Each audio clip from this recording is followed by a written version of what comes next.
Hey, it's Killbot here, and in this video I'm going to be replacing the turbidity sensor, something like that. I'll put the part number in the description. Anyway, this is the part that checks the water to see how clean it is. It actually senses the dirt in the water, the food particles and stuff in the water, to see how clean the water is. So this Whirlpool dishwasher, don't get me started. You got to take it completely out to remove this, unless you want to cut a hole in your floor. It might be easier. No, just kidding. So when you do this, a couple things. One, you need to kill the power. Don't want to electrocute yourself.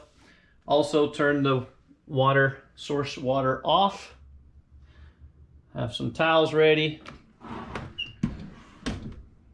Remove your old dishes. I'm going to try to do this with the top rack still in place. There are two screws here, one here, have to be removed, and that will free it so you can actually pull it forward. And your power is found back here. Yours may vary, but you're going to have wires, or maybe you have a plug on yours. I don't know. Mine has wires that go directly here that I'm going to have to remove. So again, make sure you got the breaker. Test it by trying to turn the dishwasher on. Make sure that it won't come on. Okay, dishwasher's out. Disconnected power, drain, and intake from the bottom front of the dishwasher and pulled it out, and then cleaned up the big old mess.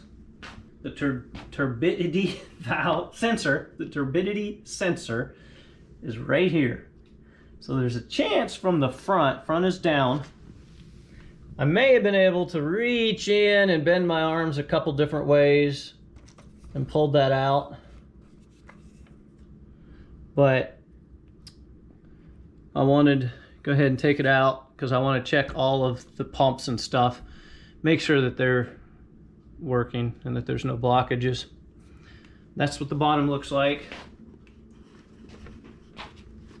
And for reference, this is the front again. Power is here. This is the drain. Cora, are you gonna help? Are you gonna help? And that's where the intake goes. In case you're wondering, that is the turbidity valve sensor, turbidity sensor on the inside. So that might, if you want to try to reach in from the front, you can try it. In case you're wondering, it is about 14 inches back.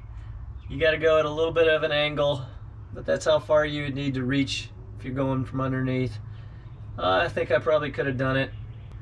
So it's been about 2 months after replacing the turbidity sensor, and this thing has yet again stopped working. What a piece of junk. Anyway, I hope that was helpful. If so, please like, subscribe, comment, and good luck with yours.